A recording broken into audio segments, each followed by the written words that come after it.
जोहार। खबर ओनली में आप सबका इस्तकबाल है, स्वागत है। लोकसभा का चुनाव खत्म हो चुका है। अब झारखंड विधानसभा को लेकर सभी राजनीतिक पार्टियां अपनी तैयारी शुरू कर दी है। इसी क्रम में हटिया विधानसभा 2019 में कांग्रेस के उम्मीदवार रहे अजय नाथ शाहदेव लगातार जनता के संपर्क में हैं। आइए देखते हैं।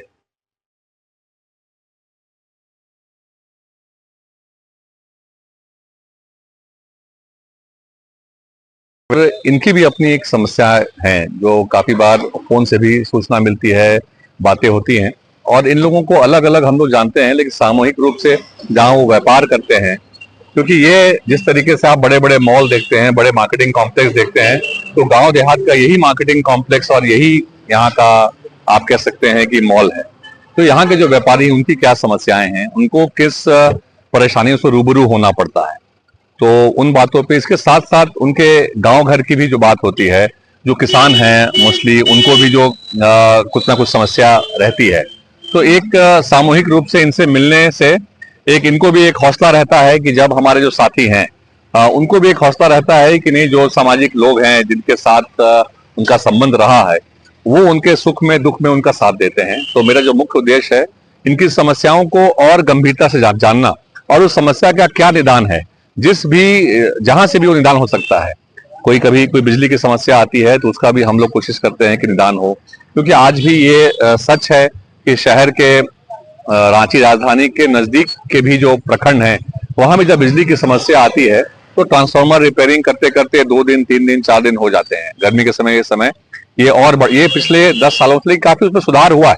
आज के दिन में मैं कहूंगा कि हाँ, बिजली विभाग ने काफी उस पर काम किया है, लेकिन अभी और सुधार की जरूरत है। तो हमारी कोशिश होती है कि काफी बार ये लोग मानते हैं कि जहाँ पे जब जो स्थानीय जनप्रतिनिधि होते हैं, तो वो जहाँ उनको लगता है इस बूथ से हमें वोट मिला है, वहां तो वो ध्यान देते हैं, लेकिन बाकी जहाँ पे उनको लगता है कि वहां उनके वोटर्स नहीं हैं, तो मुझे लगता है कि जो ये जन समस्याएं होती है, इसको वोट बैंक के पॉलिटिक्स से ऊपर उठ के लोगों को देखना चाहिए। और समस्या जो होती है, क्योंकि अगर बिजली का, पानी का, सड़क का, रोजगार का, सभी लोगों का समान उस पर अधिकार है और वो उनका मौलिक अधिकार है। तो उन्हीं बातों पे, और हमारे साथ में मुखिया जी जो हमारे हैं लक्ष्मी नारायण भगत जी, जो कि कांग्रेस के बड़े ही पुराने सिपाही हैं और यहाँ के आप कह सकते हैं कि रातू प्रखंड के, बल्कि पूरे जिला के एक बड़े लीडर हैं, और उनके साथ की जो पूरी टीम है, हम लोग ये कोई आज हम लोग ऐसा कर रहे हैं ऐसी बात नहीं है। हम लोग लगातार इस तरह का आज हाँ, आप मीडिया के साथी आज यहाँ मौजूद हैं, फिर हम लोगों का ये सालों भर का ये कार्यक्रम चलता रहता है। हम उनके सुख और दुख में दोनों में शामिल होते हैं। सुख में कभी शामिल नहीं भी हो पाए तो दुख में जरूर जाते हैं, और जो जन समस्याएं हैं, इसको लेकर भी जो संबंधित पदाधिकारी हैं, उनसे बात करके उस समस्या का समाधान निकालना चाहते हैं। जैसे अभी आपने देखा होगा कि एक चोरी हुई थी यहाँ पे, और जिनकी बैग की दुकान है, कपड़े की भी वो दुकान लगाते हैं, तो लहना पंचायत के ही है। तो लहना में ना सारा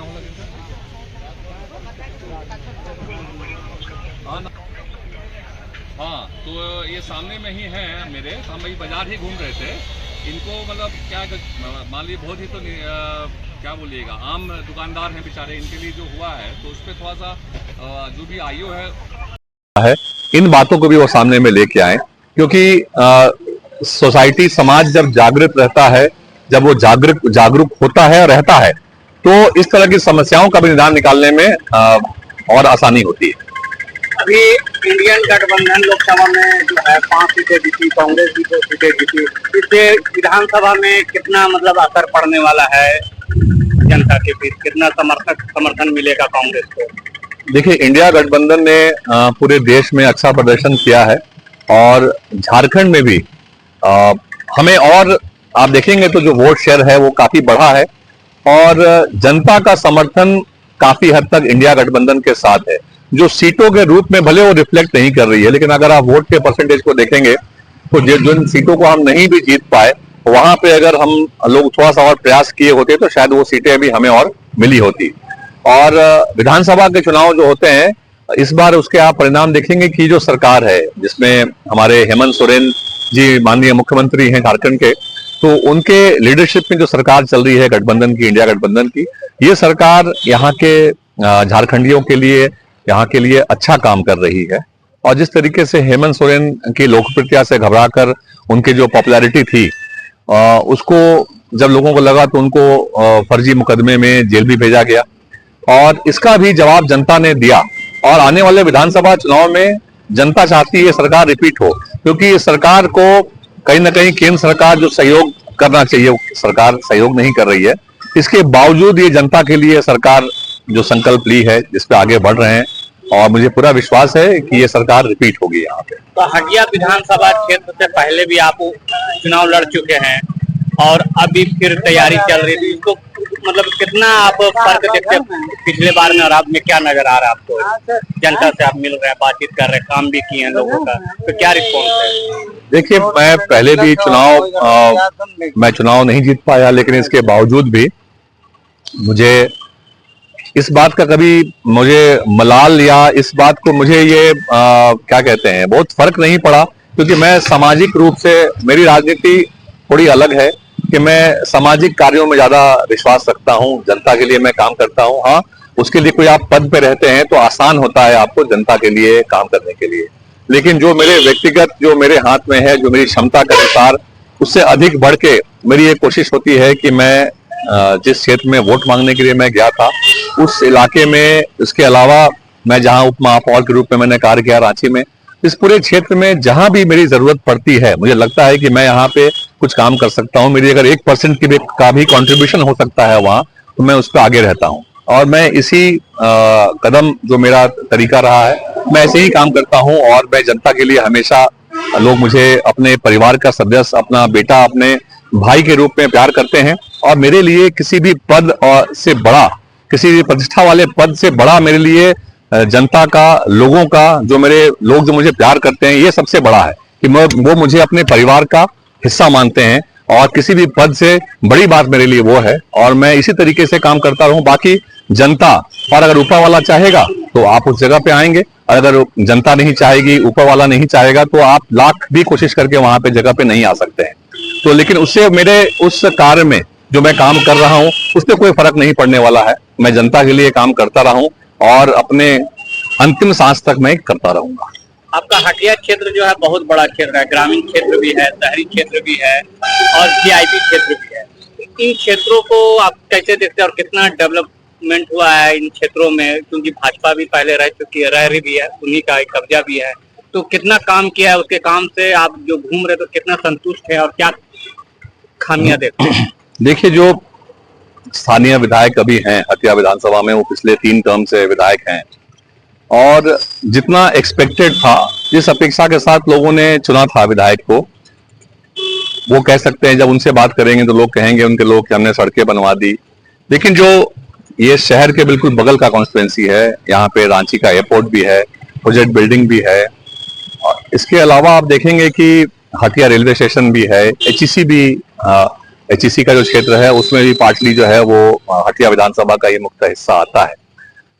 लेकिन इसके बावजूद भी आप देखेंगे कि रोजगार के नए अवसर जो युवाओं को मिलने चाहिए थे, इस पे कोई प्रयास नहीं हुआ। 2019 तक जो विधायक थे उन्हीं की सरकार भी रही, उन 5 वर्षों में भी जब कि डबल इंजन की सरकार थी, तब भी यहाँ पे कार्य नहीं हुआ।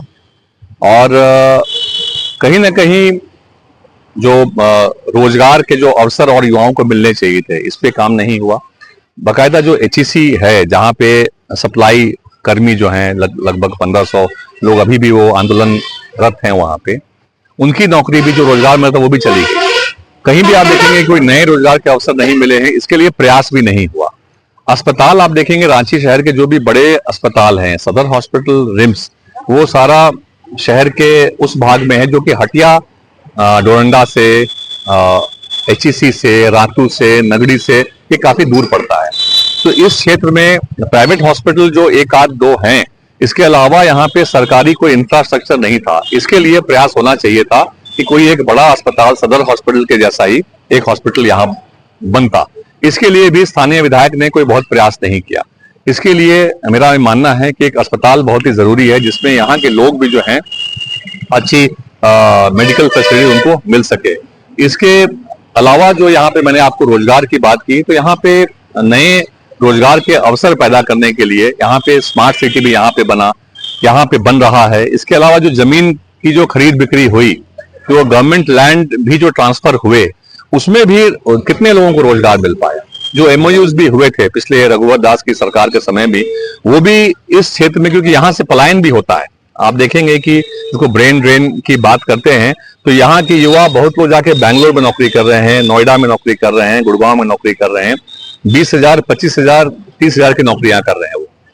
तो इनकी क्या नौकरियां इस तरह के हम लोग यहाँ क्रिएट करने के लिए प्रयास नहीं हुआ, इस पे भी काम हम लोगों को करने की जरूरत है।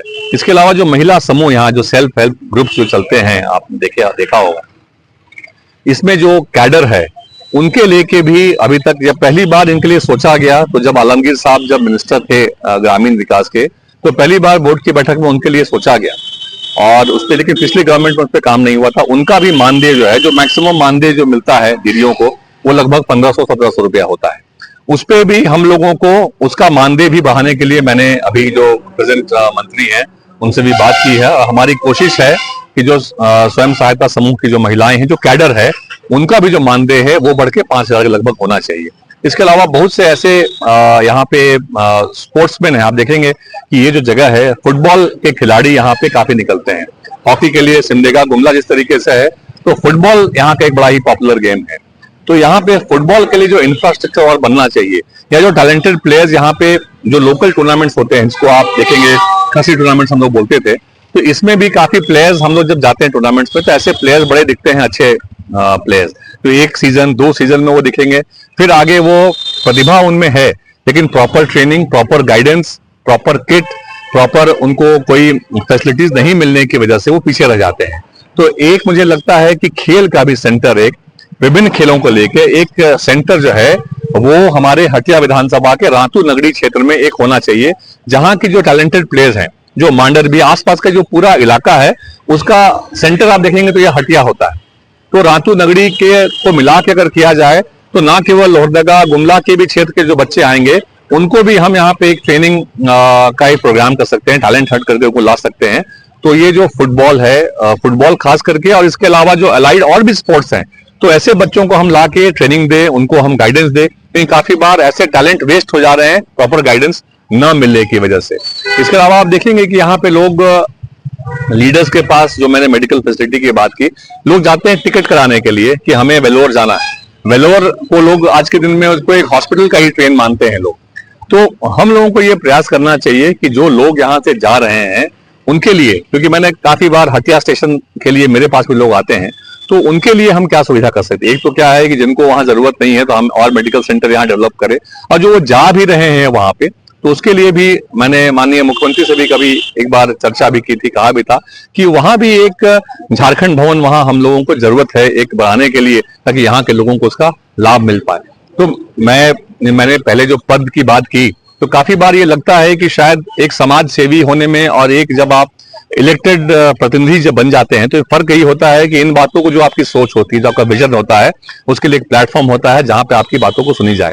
तो इसलिए मुझे लगता है कि अगर हटिया की जनता मुझे एक बार अगर मौका देती है, तो मैं सही मायने में यहाँ का ऑल राउंड डेवलपमेंट करने के लिए मेरी कोशिश रहेगी कि मैं लोगों को डेवलपमेंट विकास करा सकूं। ये रातू महाराज का गढ़ है और पहले भी रातू महाराज का वंशज यहाँ पे विधायक रह चुके हैं, आप उसी वंशज से आते हैं, तो कितनी उम्मीदें बढ़ जाती है यहाँ के स्थानीय लोगों की और स्थानीय होने के नाते।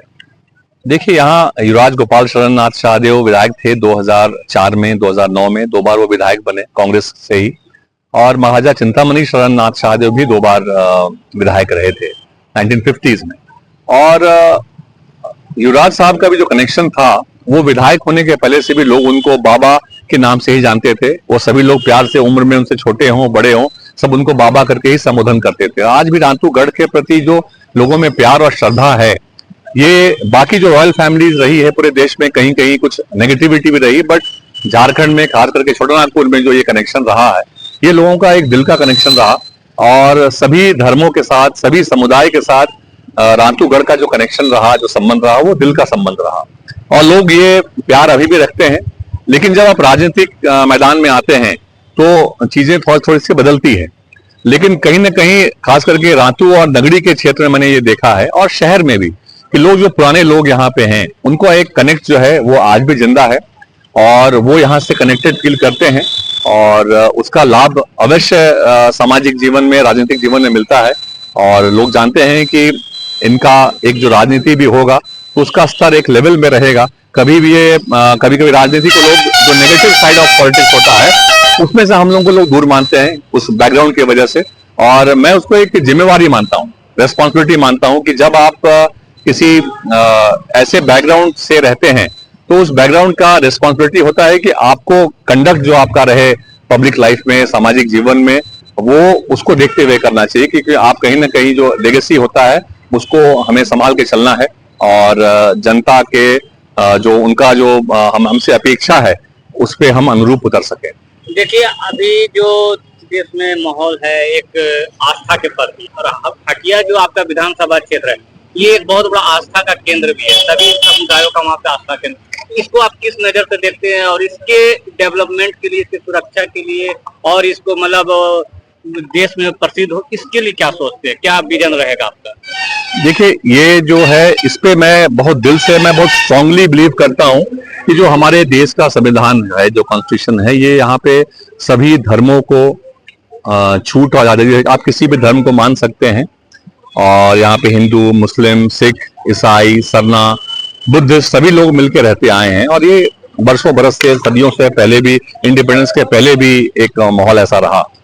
और रातू खास करके ये क्षेत्र भी जो रहा है, आप देखेंगे कि रातू पैलेस का मैं एग्जांपल दूंगा कि यहाँ पे रामनवमी के दिन भी लोग जब झंडा निकालते हैं जुलूस में, तो वो रामनवमी में भी वहां अंदर जाते हैं पैलेस के अंदर, और अस्त्र शस्त्र का वहां पे जो प्रदर्शन होता है वो करते हैं। मुहर्रम में भी ये परंपरा रही है कि लोग ताजिया लेके वहां भी एंट्री करते हैं। जब सरना समाज के लोग जो सरहुल में जो जुलूस निकलता है उस समय भी उनकी एंट्री होती है। और ईसाई समुदाय के लोग भी कभी भी अगर आते हैं, उनके टॉप लीडर्स आते हैं, तो वो भी वहां पे जाते हैं। तो आप एक कह सकते हैं कि बिल्कुल ये एक मॉडल है पूरे जो देश के लिए और हमारे राज्य के लिए भी, कि हमें यहाँ पे सभी धर्मों का सम्मान करना है।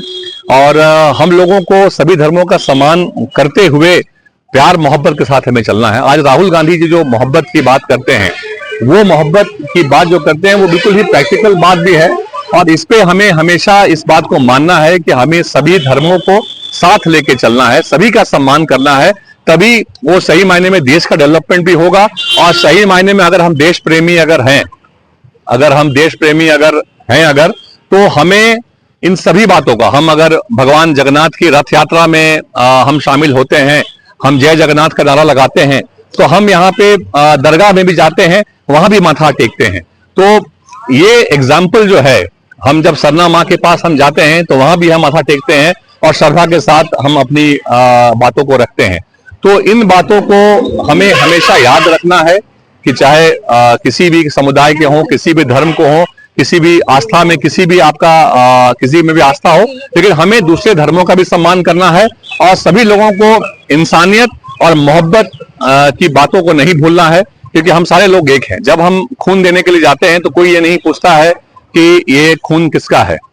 तो हम फिर जब दुकान में नाम लिखने की बात आती है, कोई एक पार्टी के लोग बोलते हैं, तो ये एक बहुत ही दुखदाई बात है कि देश में ऐसी बातें हो रही हैं। हमें उन बातों से बचना है। जिस तरीके से खून जब देते हैं तो वहां नाम लिखा नहीं होता है, वहां से उसका ब्लड का ग्रुप लिखा होता है, और हम परहेज भी नहीं करते हैं हम किससे खून ले रहे हैं, वो हिंदू का है, ईसाई का है, मुस्लिम का है, और उसी भाईचारे के साथ हमें आगे बढ़ना है।